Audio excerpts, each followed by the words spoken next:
This question is one that still hits home with me. So I'm going to talk about it, and it may be a little bit more lengthy than everything else that I've handled. They are wanting to know how to best prepare for college because everything with college seems daunting.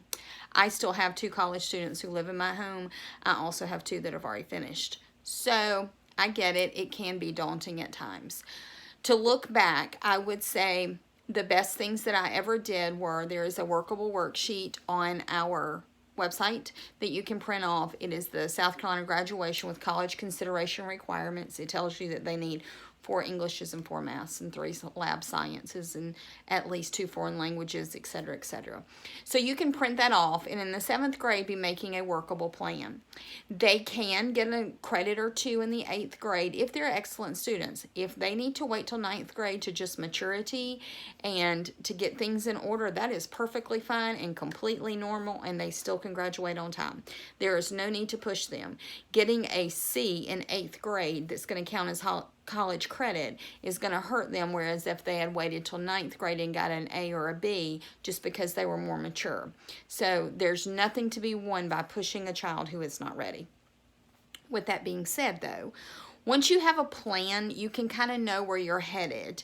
I'm not saying that this plan won't be tweaked or twisted every year, that you just may need to make some different choices. You have to go with some things that they're more interested in now, what time allows, etc. Also, you may want to look into dual enrollment credits.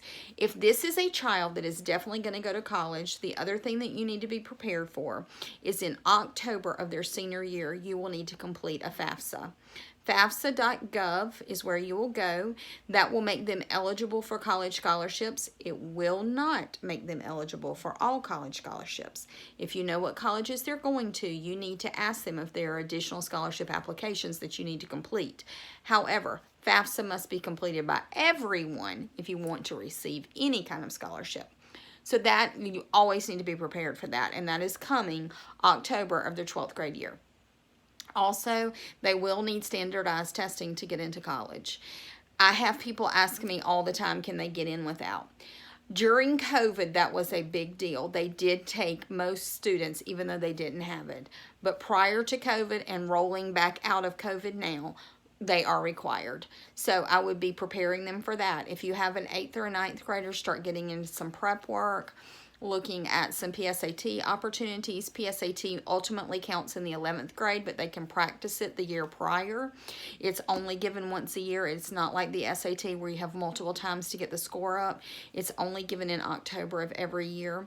So we have that going on. You need to look at that. But the SAT you can take 6 times a year. It is expensive and it does cost every time. So you want them to be prepared so that it doesn't break your pocketbook. But also those scores will help determine what kind of scholarships that they can receive, and also ultimately what colleges will accept them. As far as transcripts and credits, that's my job.